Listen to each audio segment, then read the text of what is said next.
karena salah satu ukuran dari pilkada itu berkualitas atau tidak itu kan soal integritas para penyelenggara. Banyak penyelenggara di daerah juga kita berharap bahwa teman-teman di KPU dalam penyelenggaraan pilkada itu tadi tentu soal integritas itu menjadi penting.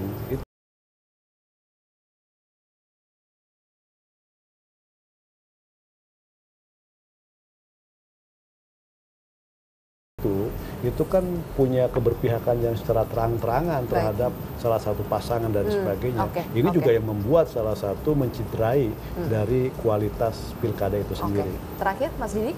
Ya, sebetulnya kalau dari masyarakat sipil dan banyak pihak yang waktu itu kan mengusulkan supaya pilkada serentak tahap pertama itu Juni 2016. Tapi karena proses politik pembuatan undang-undang, pemerintah sepertinya mengenali Desember dan kemudian DPR juga akhirnya menyetujui. Maka sekarang kalau ada problem anggaran, kita kembalikan ke pemerintah. Kementerian Dalam Negeri, Kementerian Keuangan bisa nggak segera menyelesaikan pencairan dana pilkada ini. Pencairan loh ya, bukan hanya sekedar tanda tangan gitu. Itu satu. Yang kedua, ya dibandingkan dengan KPU nasional, KPU provinsi, kabupaten kota memang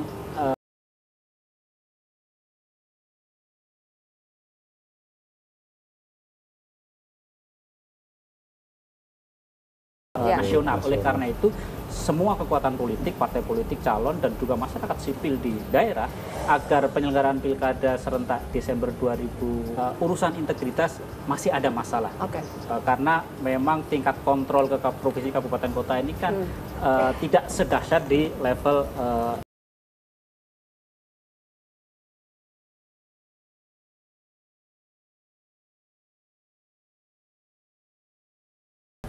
15 ini berjalan baik, mau nggak mau kita harus tingkatkan kontrolnya. Kontrol tidak harus berarti mengintervensi atau merusak tatanan ya. Yang penting bagaimana dia bekerja sesuai dengan aturan main yang ada. Dan tidak berarti jadwal pilkada harus undur karena cost-nya akan sangat besar di balik itu. Baik, terima kasih banyak Mas Didi, Mas Arief dan juga Kang Saan atas waktunya di Bincang Pagi. Pemirsa, demikianlah perbincangan.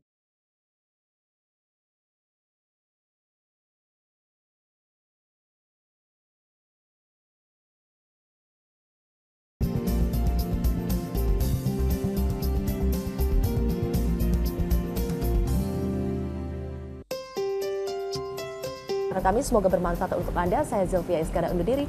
Sampai jumpa.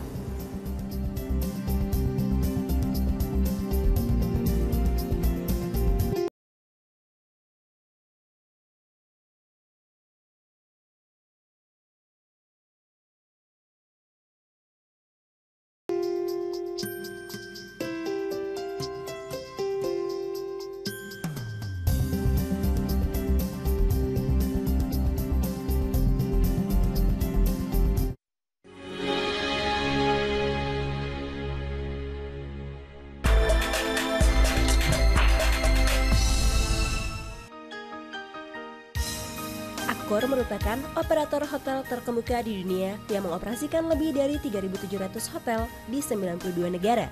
Bertempat di Hotel Pullman Jakarta, Indonesia, pada 20 Mei 2015, Accor dan Bank Mandiri sepakat melakukan kemitraan global yang ditandai dengan penandatanganan nota kesepahaman oleh kedua belah pihak. Today we signed a MOU with Bank Mandiri and with Accor because Bank Mandiri is one of the biggest leading bank here in Indonesia, and Accor is the leading hotel operator here in Indonesia. And we signed an agreement, in fact, it's about working together on promoting the different tourist destinations and on offering also added value to customers. Kita ingin sekali support industri tourism ya, nggak hanya infrastruktur aja, karena ini juga create devisa banyak dan menciptakan lapangan kerja banyak. Tadi saya baru dengar dari CEO-nya Accor Asia itu bahwa dia punya 95 hotel dan akan bangun 150 hotel lagi under construction. Jadi saya rasa itu bisa menciptakan banyak lapangan kerja dan muter bisnis juga di Indonesia. Melalui kerjasama ini, nasabah Bank Mandiri dapat menikmati berbagai program menarik di seluruh jaringan Accor di Indonesia, Malaysia, dan Singapura. Jadi dengan demikian, kalau nanti kita punya program kerjasama dengan Accor, ada diskon. Misalnya sekarang program yang sedang berlangsung pun diskon 10%. Kemudian juga ada 3 malam menginap, 3 malam, dapat 1 malam gratis gitu. Nah ini saya rasa spending nasabah Mandiri untuk stay di hotel, mungkin dia akan memilih Accor yang ada program dengan Bank Mandiri. Diharapkan melalui kemitraan ini dapat memberi nilai tambah dan manfaat lebih besar bagi pelanggan loyal.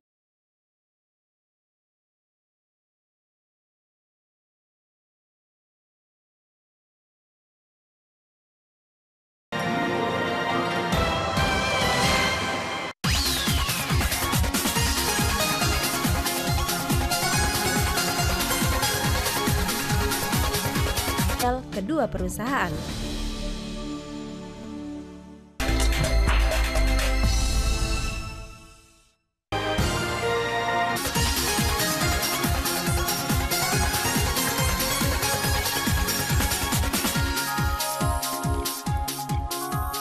Welcome to Channel Japan. I'm Makia Rai. And I'm Hidemi Naganuma. Every week, we bring you the freshest information out of Japan from our studio here in Tokyo. From the economy to culture and even food, if you want to find out the latest in Japan, this is where you'll find it. So, what's the topic? First, if we can look at this map of Japan here. Our report today is on Ishikawa Prefecture, which is located in the Hokuriku region in Japan. I know the new Hokuriku Shinkansen line passes through Ishikawa, and it's a prefecture that's been attracting attention as a tourist destination. It surely is. And other than that, there are things that Ishikawa is known for, such as traditional arts and handicrafts. So they have various manufacturing techniques and technologies that have been honed over its long history and has a strong foundation of innovation. The growing number of high-tech manufacturers moving into the region recently. So why Ishikawa and why now? That's a good question. Ishikawa is actually known in Japan for its tradition.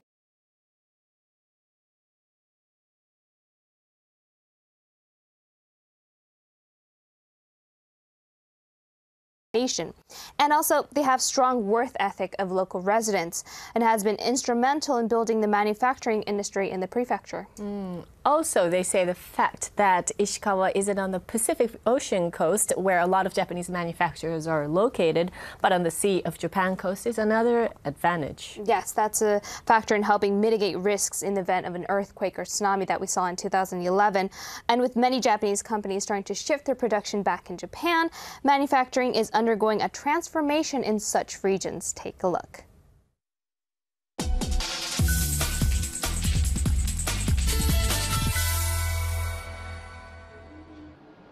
Two hours and 28 minutes from Tokyo on a brand new Shinkansen, Kanazawa City, Ishikawa Prefecture. Nikiso is a manufacturer of components for medical equipment and airplanes. This is where world-class products are made. I believe there's no other company at the same level as us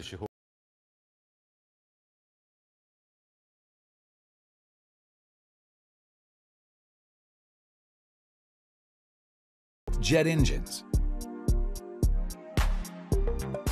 These help to control engine thrust during takeoff and landing. Nikiso was the first in the world to commercialize a product using carbon fiber reinforced plastic. Currently, it is used in 90% of civilian aircraft worldwide. What's more, we're making hemodialyzers. Our market share in Japan is more than 50%. Worldwide, it's about 20%.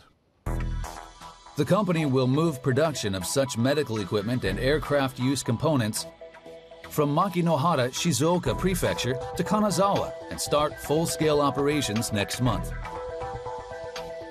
This plant will be responsible for more than 70% of the company's domestic production by value. But why did they decide to move here in the first place?